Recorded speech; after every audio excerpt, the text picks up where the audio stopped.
Hello everyone and welcome to another high elo game of Age of Empires. Today, every time I see this Civ matchup, it reminds me of the opening scene from Robin Hood Men in Tights. Welcome to your dungeon. And after laughing like a child for a while, I finally settle down and get ready to watch the Viper, playing as the Saracens in yellow, take on Daniel, playing as the Britons in red.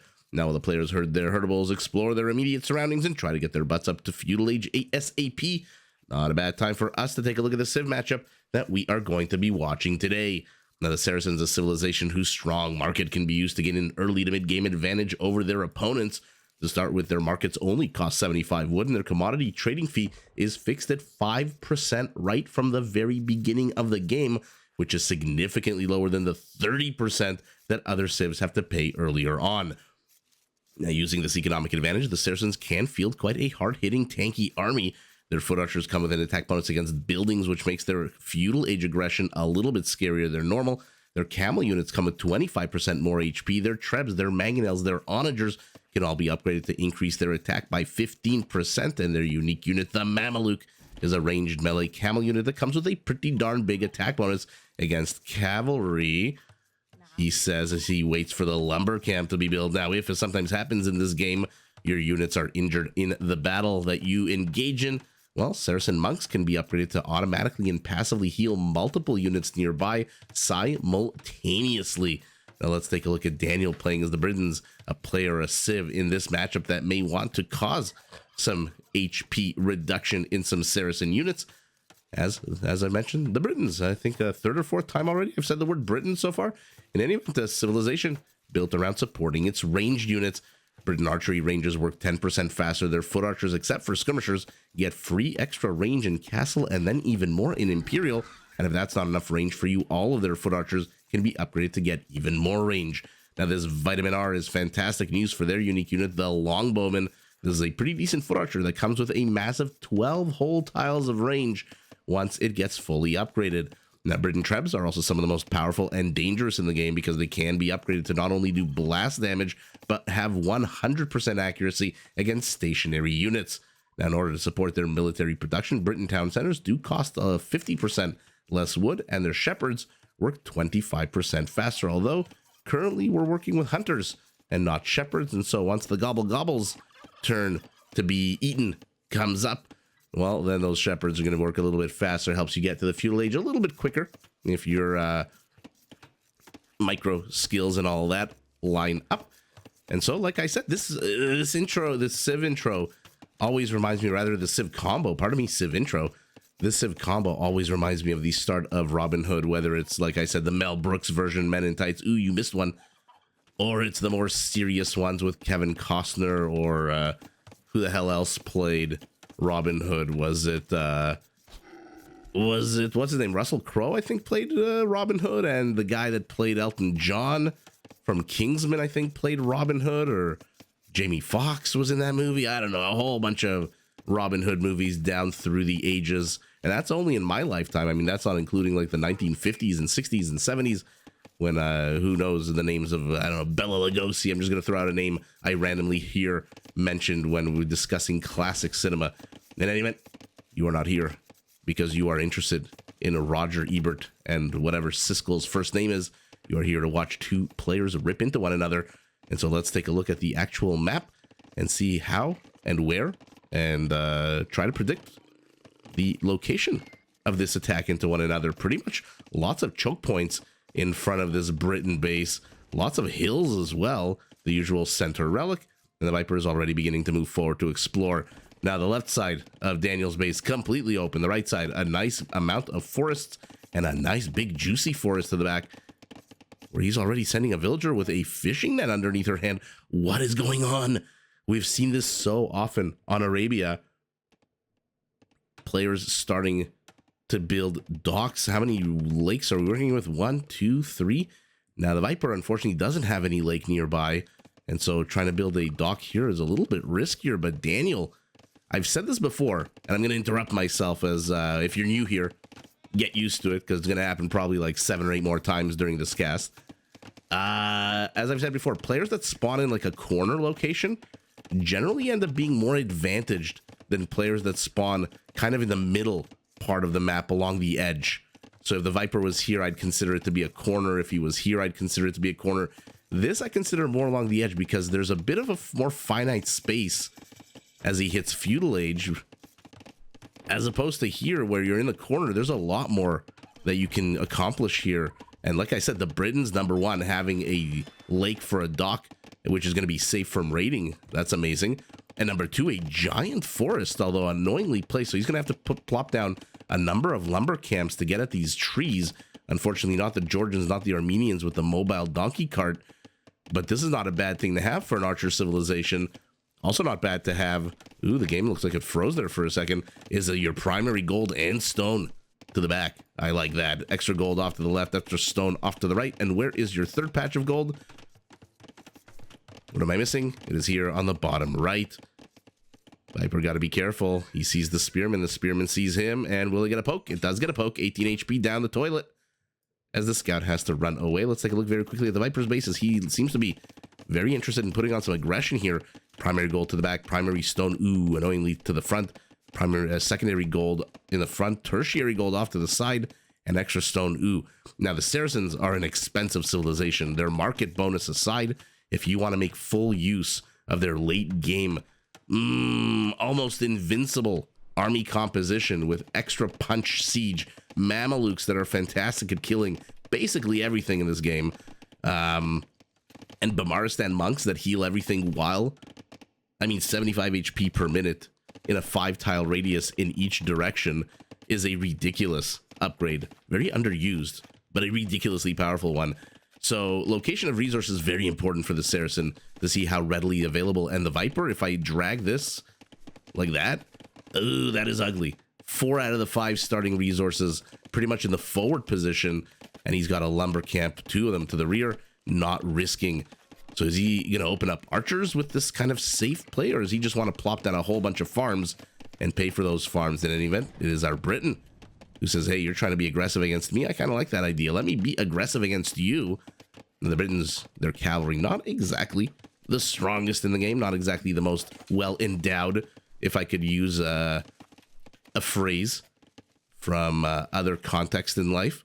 And there's that 75 wood market. Do not sleep on a 75 wood building that takes up 4 tiles by 4 tiles. If you're ever getting raided, if you're ever getting attacked, it is a godsend. Instead of having to put down a 2x2 house, if there's an archer to put down a 4x4 structure, is absolutely bonkers. But as I was about to say, Daniel does not have bloodlines for this scout, so the aggression kind of limited towards the end there. But here we go. Here we go. High octane action. 13.5 minutes in. Got Spearman versus Spearman. Let's take a look at their HP. 27.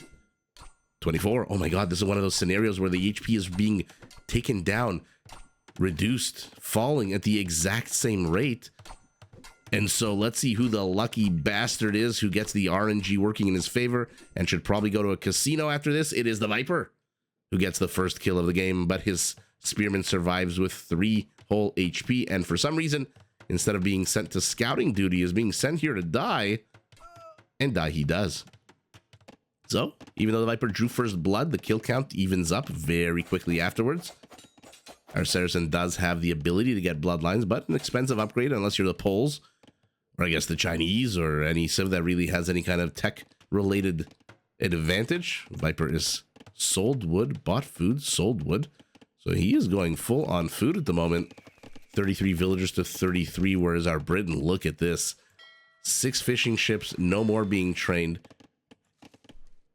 And there we go, 1 kill apiece. And look at, I gotta stop saying look at. I feel like I start a lot of sentences with look at, and then what I want you to look at, or what I want you to focus on. But what a wall off here by our Briton. Is he afraid of some kind of bonkers Saracen aggression, or does he want to boom until he can put on the aggression? We are going to find out. 3 scouts moving forward, 1 basically dead, 1 half health, and 1 cock of the walk. Looks like he is at full health. Both players now dispersing, searching for relics, looking for resources, high ground, whatever they can. Information is power. The Viper, as we've seen recently, making absolutely no attempt to wall in his base, has led in 3 scouts. Very, very cavalier attitude the Viper's been having lately towards walling in his base. Kind of a ad hoc, as needed basis. Hey, you're going to push into here? Let me wall that in. As opposed to a more traditional style of, okay, he's heading up to castle, but ooh, a minute and 40 seconds behind is our Briton. That being said, the Viper's army, number 1, not super scary just yet, although he is getting bloodlines. And these scouts, okay, only 2 of them are at half health. But with spearmen here and a couple of scouts to zone him out, I'm assuming the weaker scout is on scouting duty. Yeah, there he is.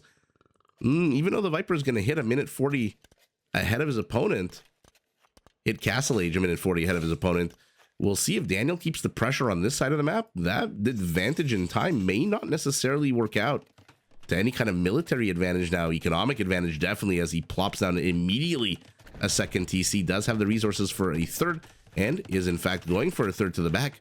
Ooh, oh, that's so ugly. Wedged in here between 2 lumber camps. That is gross. Now this is beautiful. Get that primary gold. I wouldn't be surprised if the Viper even added a TC here, although this does look like a little bit of high ground, and he is getting light cav in addition to some lumberjack and farming upgrades. And we'll see what Daniel does. He is fully housed, so I'm not too sure the Viper can really accomplish much unless he starts attacking into here. And again, these scouts don't have any kind of bonus against buildings or anything like that. That is the Saracen foot archer. And the Viper, despite going heavy on wood initially, doesn't have any archers to speak of. So we are seeing just horsey boys, and horsey boys that are going to be run out of town because Daniel now is in castle as well.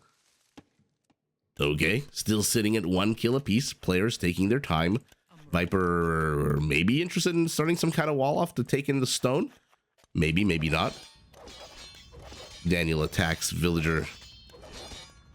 And this is where I'm talking about. Having a 4x4 structure that costs 75 wood is so freaking powerful. But a monastery is enough. Single scout is going to try to shoo these guys away. The Viper notices, pounces. These are not scouts. These are light cav. And so even with the 18 HP damage that he does, or yeah, 18 should be the same 18, he falls by the wayside nonetheless. And now Daniel in castle adds the second TC next to the stone. Ooh, let's see it. In 1v1s generally. Look at that. You know, there are some games when I just can't predict a damn thing, where I get every call wrong. And viewers of the channel for a while will know exactly the games. They probably commented on it, probably made fun of me, which I don't mind at all. But I'm glad I can still call 1 or 2 things right. But this is just, I mean, this makes sense. Even though he placed a TC here, it makes sense to place this TC here right next to the stone. Ooh, I'm surprised he didn't try to pick off that 1 scout. He does go back for it. 4 light cav running around, +1 attack on them, but Daniel's got +1 attack. He's going up to pikeman, so he's going to slow down the game, or at the very least. Ooh, the Viper splits. He's going after the monk. He's going after the monk. It's so freaking hard to stop scout line units from killing monks, especially unupgraded monks. They only need 2 whacks of the sword with that ridiculous +10 bonus. So either Daniel's going to slow down the game, or he says, you know what, I have 5 spearmen left over. I'm not the Ethiopians. I don't get the pikeman upgrade for free, but it's not exactly the most expensive upgrade in the world. I think like 300 and something resources, 310, 305, 315. I guess I could just look. Is it going to let me look? No, it goes to halberdier. Yeah, this is unfortunately, I wish I could. I forget what it's like. It's like 220, 85 or something like that. In any event, he is training more pikemen. And now putting them into a little bit of a parade, Macy's Day Parade formation here, as his monks heal up his light cav. But again, light cav without bloodlines. And that's, I think, pretty much the only disadvantage the Britons have when it comes to their light cav units. It's really their heavy cavalry, where they're not that great. No paladin.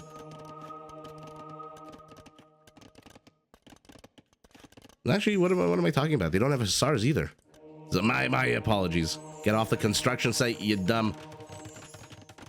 Says our Briton, who, with that second TC on the stone, 13 villagers on stone, is already plopping down a castle. The Viper's at 420 stone, LOL for all you potheads. Will he buy the stone? He's selling wood. Both of them selling wood. And now he's buying stone. Oh, he's got 656. Where is he going to place his defensive castle? He's unfortunately going to have to delete some farms, I think, unless he wants to counter it like with an in-your-face castle, but it's too late. The Briton castle is up. And there it is. Okay, so he did delete some farms. Construction is starting, but he doesn't seem to be in any kind of rush, the Viper, with a pair of villagers and just now a university. Light cavalry pivot to the north. They see a couple of camels. Camels, by the way, with 25% more HP. So you got 100, then you add 25 to that, then you add another 20 for bloodlines, and you got yourself a 145 HP unit that just shreds through any kind of men on horses. 2 monks. Scary, but not that scary against light cav, who have a built-in resistance to conversion. And oh mama bear, we're going longbows. I was going to say, before I distracted myself, that in a 1v1, I think I was making this point like 10 minutes ago, in a 1v1, you almost never see longbowmen for the Britons. It just, the upgrades that you need to get them to max power are so much more expensive than just going arbalesters and having one less range. But man, oh man, are they such a cool unit with their little conical helmet, their little, what is that garment called that they put over their, I guess a shirt? Oh, what is that called? What do the longbowmen wear? Somebody in the chat will know. Somebody in the chat, in the comments will know. But for all of his presence here, Daniel seems like he's a little bit stymied and confused as to where to insert himself. Like a teenager on prom night, he doesn't know where to put it. And so he's just going with another castle. This one looks like it is on the high ground. I love that he lamed the stone. And by the way, one patch of resources lamed, second patch of resources lamed, 2 of the 5 vipers, 2 of the 5 starting resources of the Viper. He's only got gold here, which Daniel's gonna see, I hope, for his sake, with this monk. No, maybe not. And he's only got the extra stone here. Now he does have a castle up. Mamelukes are one of the most expensive unique units in the game. Daniel gets a relic. He's already sitting on 2, by the way. And now he's going after the monastery here with all his might of light cav and pikemen. Not exactly Hindustani. Light cav that come with an attack bonus against buildings, but it'll do. As the monastery crumbles into dust. I can't believe we're 30 minutes into the game and we have a kill count of 3-1. And our Briton is focusing on a house while tiefing the secondary stone of his opponent. But he's an Imperial, so is the Viper. And now, let's watch the action unfold. And as this monk returns home, Daniel has already gotten 3 relics. Viper says, hey, you know what? I kind of like Hera's idea. If you're pressing into me, let me go and press into you from that away. Now, this really is a battle of the roided out Trebs, because on the one hand, you have torsion engines for the Saracens that will add, or torsion, that's Ethiopian, counterweights, pardon me, that will add 15% attack to their trebuchets, which already attack on a 200. Saracen castle falls. But while I've been blabbing about Bela Lugosi, the Viper has already put down a second castle back here. And yes, there we go. Finally, after half an hour, more kills. But then on the other hand, you have the Briton Treb with Warwolf. And he has Warwolf. I've said this before and I'll say it forever. The most unfortunate person, the most unfortunate being, human being, in Age of Empires. Oh, not this bastard. I'm calling people bastards this game. I think I've said that word 3 times. Oh yeah, okay, good luck to you. But the most unfortunate person in this game is a villager repairing a Treb that is being attacked by a Warwolf Treb, because they do blast damage now, 0.5 tiles. And so if you're a villager and you're repairing that Treb, you are a dead villager. Speaking of dead villagers, Daniel finally just shoves it up the middle. Whoa, he looks like he was going after that Treb, didn't get it. Saw the second castle, by the way. Bombard cannon might be a juicy target for these longbowmen with enough micro. Should be able to pick it off, but let's take a look at their upgrades. Okay, only 10 range. They're not elite. They don't have yeomen, pardon me, singular. Monk converts a camel while the camel to the right is being attacked by a jaguar and he doesn't notice it. What the hell is going on here? He gets a light cav. What a nice swing. Get your opponent's units. I mean, I know there's action happening in front of the Viper's base, but how the hell do you look away from a jaguar attacking the rear end of a camel? As on the left side, that was beautifully done by Daniel, picking out that camel to convert. Bombard cannons moving dangerously close. And there's yeoman. There is yeoman. Longbows are still not elite. They are fully upgraded attack-wise, but the natural counter, the skirmisher is out. I mean, tell me this jaguar is going to kill this unit. If the Viper's unit, I think it might even be on the low ground. Oh no. Poor Saracen camel falls to Mother Nature. Very aggressive TC here to the bottom left. Daniel going up to a third. By the way, he's just now getting his third TC. Unfortunately for the Viper, his two, which were perfectly located, economically, militarily, maybe not so perfectly located, have fallen, and he's left with his one TC. Oh, pardon me, his third TC fell as well, his OG. Oh my goodness. Daniel, this is not a time to attack houses. This is a time to press on the neck of your opponent. Go after vital infrastructure. You know you're going longbows. You know he's going to go skirmishers. You have to kill every single archery range you can find, not freaking houses. Looks like the cavalry units have given up and they pivoted to the left. Did they kill the jaguar? No, that guy's still here. Will they get any villagers? They do get one. They do get two. How close are we to completing this? Daniel notices. Daniel's going to kill. We'll see how well these guys do. And the Trebs are going after what now? Tell me not houses. Okay. Actually, they were going after houses. Why is Daniel so fixated on housing? Okay. This better be for the university and not the mining camp, or I'm gonna lose it. Oh my god. It's for neither. He keeps attacking houses. Why is he attacking houses? He shoved himself in. He knows there's archery ranges. He knows the one unit that can actually stymie his attempt here is the skirmisher. Why isn't he going after it? Looks like one of the light cavalry units was killed. The other two survived long enough to take a few pikes to the face, but oh, Daniel discovers a group of villagers.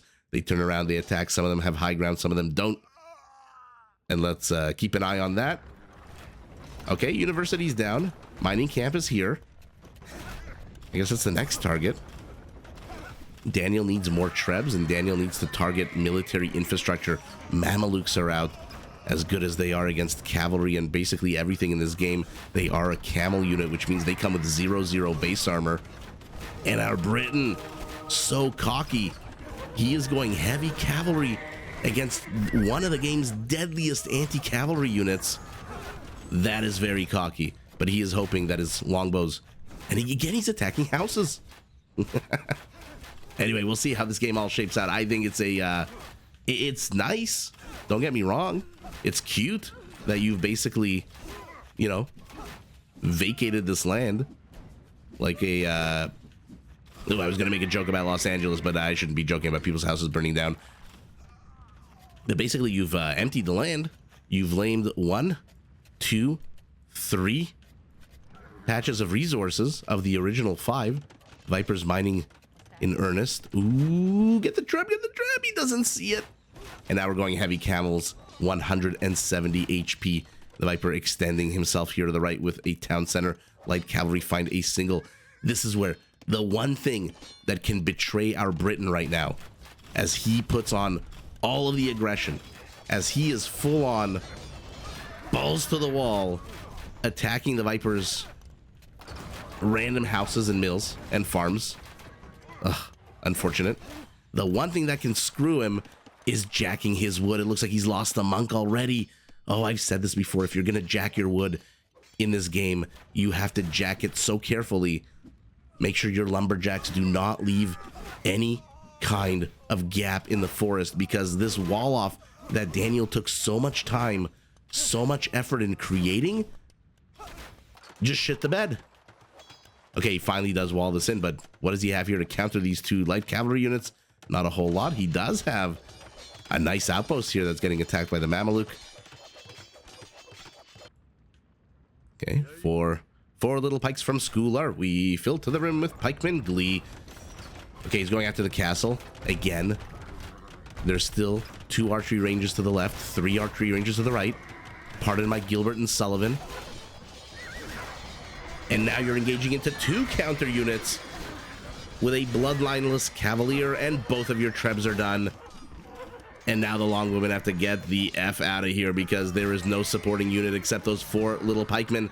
And they are going to get sniped by skirmishers before they can even make it to support these longbowmen. What an absolute disaster here for our Briton, who a minute ago was full on aggressing.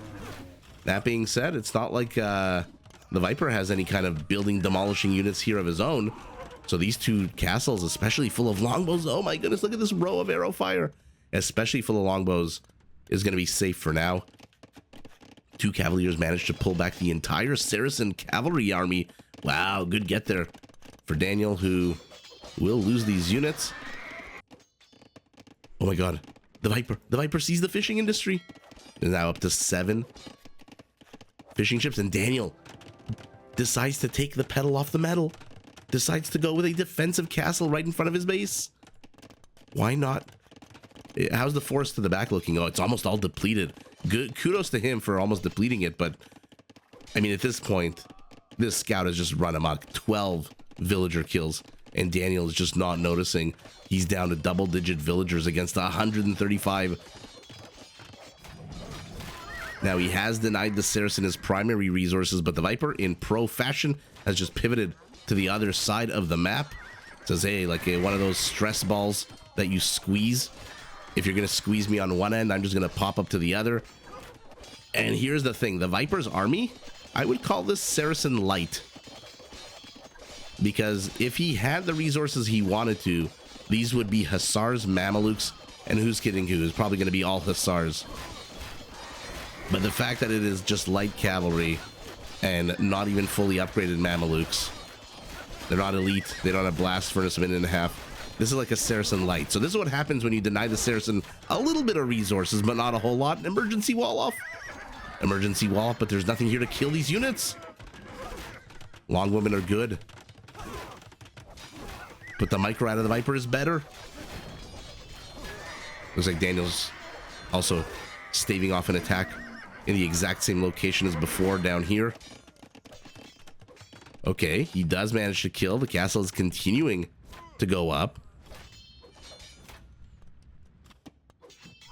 Now a couple of light cav are going to die very quickly here. They sacrifice their trash lives for the trash lives of a couple of skirmishers, it looks like. A longbowman next to a mining camp. Looks like a little pair of dots on the minimap. And there's the Hussar upgrade and blast furnace just completing.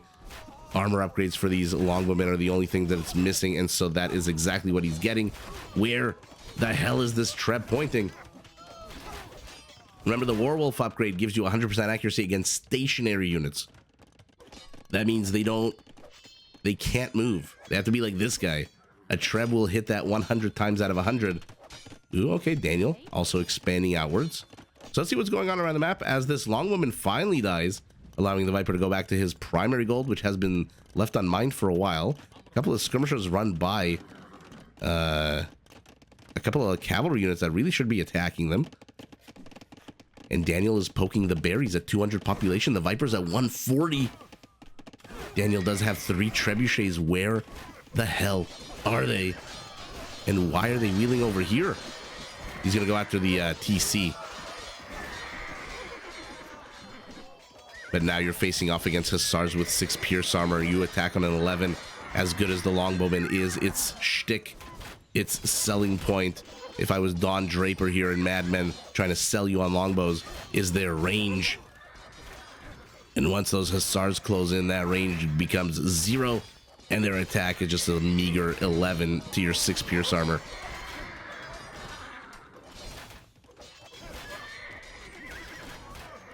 Camels are chasing. Will they be able to get one? Again, they do have 170 HP, which means they last a lot longer on the battlefield. And finally, pikemen are... oh my goodness. First I was going to say hussars, then I was going to say arbalesters. Then I see the castle next to the castle. Halberdiers is the word I'm looking for. Halberdiers. A couple of light cav will get a couple of kills, but Daniel cancels the castle. Loses a bunch of villagers. And again, he's targeting the town center when there's already a mining camp here. And there's a castle and a siege workshop here. I'm very curious to know why Daniel keeps targeting the buildings that he's targeting. Again, the 2 archery ranges here are still up. The 3 here are still up. Constant skirmisher production from the Viper, who, to be fair, is at 13 wood. Now 50 wood. So if you can deny him anything wood-related units, or just the ability to get wood, or force him to spend the wood not on counter units but on structures, that might be your way to a W. For now, the 4th castle is going up as a 5th castle gets plopped down. The Viper will see this with his market. Oh my god, mining camp. What is going on with my brain tonight? But what the hell is this army? 25 hussars, 14 camels, 23 skirmishers. Oh, and by the way, even more, 32 hussars. Oh my god, what's that line from 300? The might of the Persian Empire is about to descend upon you. Their hooves will blot out the sun in this case. And he goes forward. Let's see how these, I don't know why these light cav are busy whacking away at a stone structure when you've got Trebs to do the job. But the Viper just easily bypasses that entire meat shield and goes straight for the more expensive, juicier units. Trebs here will fall. This last Treb of our Briton trying to escape. The Viper is chasing. What an absolute chaotic mess. Okay. All right. I believe Trebs do have more melee armor when they're actually packed than unpacked, or probably unpacked.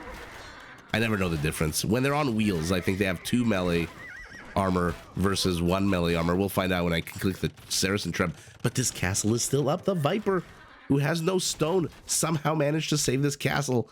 And it is going to pop out the Treb, and I will try to click as fast as I can. Yeah, when they're like this. See, it says packed up for both of them. Bunch of bullshit.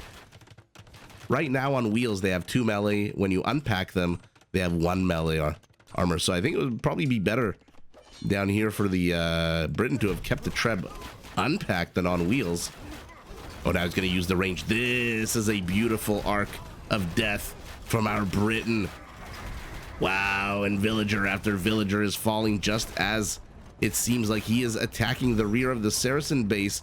But I see 2 yellow blobs, and again, he jacked his wood too hard. And what the hell was the point of this stone wall, these houses, this double wall off, if you're just gonna leave everything open? Man, oh man, you have to pay so much attention when you're playing against pro players. And other fishing ships, most of them should be dead, if not all. Another force of cavalry and camels moves in. More dead villagers. Daniel's down to 71, pardon me, 112. I think I screwed up my villager count from before. I apologize. It was the Viper who was down to double digits, and Daniel's was at 135. But Daniel is very quickly falling, and he's busy attacking random camels and hussars here while his base becomes an absolute ghost town. Someone call Patrick Swayze and Whoopi Goldberg and Demi Moore, because this is a ghost town. But I don't know why I'm making so many movie references today. Maybe I'm in a movie frame of mind. But the hussars fighting uphill. This is a massive Briton army, by the way. The Viper's still struggling to reach 140 population. And he taps out. What a bonkers game. How many Vil kills? Oh, Daniel killed 118. The Viper killed. I'm surprised it's only 71. I thought for sure Daniel would have killed a lot more, but look at the total kill counts. Only 45 apart, about 10-15%. Not bad at all. And is the Jaguar still there? No, the Jaguar got killed. Who knows by what? Probably some kind of camel unit that streamed into here. But let this be a lesson. even though Daniel wins the game. Ooh, how close he came to losing it. It was literally trading. You know what this game was at the end?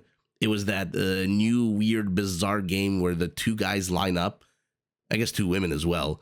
And they just slap each other in the face one after the other. And so the Viper slaps Daniel in the face. Daniel slaps him. And then the Viper slaps Daniel in the face here again. And then Daniel slaps him. And they're going back and forth. And finally, it's the Viper who keels over at the 58-minute mark of the game with a massive army. But a massive army divided into 1, 2 army groups, maybe even 3. And taking that really shitty engagement of here probably did not help. Fighting uphill against halberdiers, longbowmen. And even though, again, I said Daniel's choice of targets was a little strange to me, at the end of the day, he proves why he's the pro player and I'm the lowly caster. These were the only 5 archery ranges that the Viper had. And for the longest time, the Viper did not have a lot of wood. So forcing him to spend wood on archery ranges means less wood on skirmishers. Especially when I'm looking at his base, there's no more wood anywhere here to the rear. It's all in the middle of the map. But wow, what an absolute banger of a game. 127 longbows. And we got to see Mamelukes, Camels, Hussars, heavy light cav, if I can put it like that, out of both players. Skirmishers even out of our Saracen. And their archer line is pristine, by the way. They have every single upgrade available for every single unit except the old elephant archer. Peak APM for the Viper early in the game. Ooh, look at that for both players. Peak APM. Both players, by the way, at above 200. Hera level. I mean, I can only imagine how crazy this game and gameplay is going to be in like the next 2 to 3 years. Once you have up-and-coming players, rising stars, entering the top 10. Man, is the micro going to be so... I can't wait. But here we go. Here, the numbers don't lie. 17,000 more resources. 4 relics to 1. 10,000 more gold, and when you starve the Saracen of gold, you're basically suffocating him like a bag over a fire or a blanket over a fire. A lot more stone. The Viper does lead in food, so that's where his wood went. But wood, gold, stone, relics, all of it in favor of our Briton. 2 conversions, 41 raisings. A lot of houses in those raisings. Again, I feel like I'm being too critical of Daniel, because at the end of the day, he got the W. Although if he didn't get the W, I would look like a big genius. But in any event, I think he could have put on a lot more aggression earlier on, but he survives to tell the tale, and both players slapping each other senseless, villagers dead literally everywhere on this map, bodies strewn about, and the fishing ships, how many survived? From 7, 3 survived to tell the tale. And like I said, the Briton just did an amazing job starving the Saracen of resources. Tertiary gold, primary gold, not even mined out. Stone taken. And the Viper did manage to get the stone that was here in the gold, but wow, Daniel did such a good job denying the Viper resources. That how much gold? This is 4,600 gold that our Saracen could have used very much to train more Mamelukes, more Hussars to do more raiding. And wow, brilliant denial there out of our Briton. And how many stables? Only 8 stables. Okay. I feel like if he had maybe 4 more, maybe 12 stables, the Viper could have put together another army real quick, maybe brought these guys back home. Not too sure why they're so gung-ho focused on destroying these houses. There is, again, like I said, Daniel jacked it too hard and left an opening here to the rear, maybe multiple openings here to the rear. This certainly does look like an opening. And so I'm not too sure why the Viper is so gung-ho about getting out of there, but wow. I said it before, I'll say it again. What an absolute banger of a game in our Briton with the long-range killers. How many kills on these 27 longbows? Only 38. Okay. So it's probably the halberdiers, 2, and the light cav, 6, that did most of the killing, most of the meat shielding here. And unfortunately, the Viper just doesn't have the goldie meats to put together the Saracen army that he would love to have, that dream Saracen army of the heavy-hitting siege. I love that both of them... Actually, pardon me. No, I was gonna say I love that.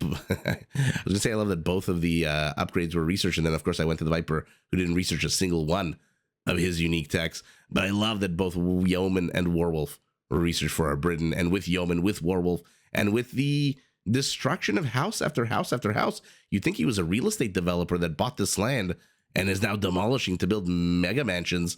It is Daniel who takes the W, but GG in a ridiculously fun game to both players. Did you enjoy this video? Check out these other clips and make sure to subscribe and enable notifications so that you're notified of my latest uploads.